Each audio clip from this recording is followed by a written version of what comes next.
Jakingo duzuen bezala, 2007an izandako gazteriaren aurkako sarekada baten ondoren, pasaden urteko ekainean epaiketa izan genuen Donostialdeko 17 gazte.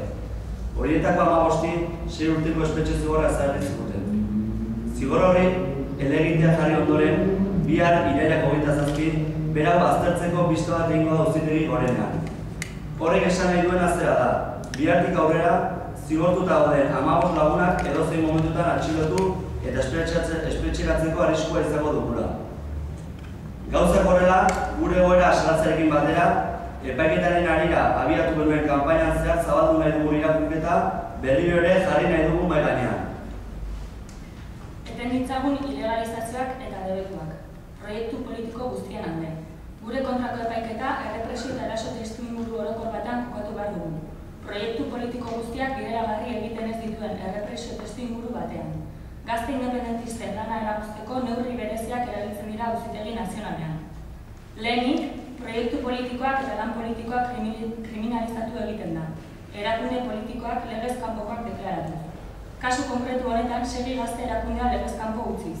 Horregatik, proiektu politiko guztiak askatasunez garatzeko eskubideak segitzen dugu, baita independentziaren aldeko proiektu politikoa ere. Bigarrenik, lan politikoa egiten duten pertsonak atxilotu eta inkomunikatu egiten dira. Tortura eta tratu txarren bitartez autoinkulpazioak lortzeko asmoz. Horregatik, tortura arriskua saihesteko inkomunikazio aldiak bertan behera uztea exigitzen dugu. Hirugarrenik, atxilotuak auzipetu egiten duten lan politikoa zigortzeko, eta bide batez independentziaren aldeko proiektu politikoa urratzeko asmo. Horregatik, epaiketa politikoak bertan behera uztea exigitzen dugu, baita gure kontra irekitako auzia ere.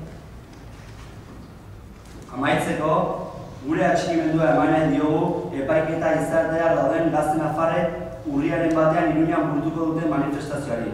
Eta horrekin batera, datozen hilabetetan guk Donostian deituko ditugun mobilizazioei adi egoteko deia luzatu nahi diogu herritar guztiei. Beste gabe eskerrik asko etortzeagatik, eta galderaren bate balin badago edo hizkuntza ze ondo ulertu ez direlako kontu batzuk, prentsaurrekoen ondoren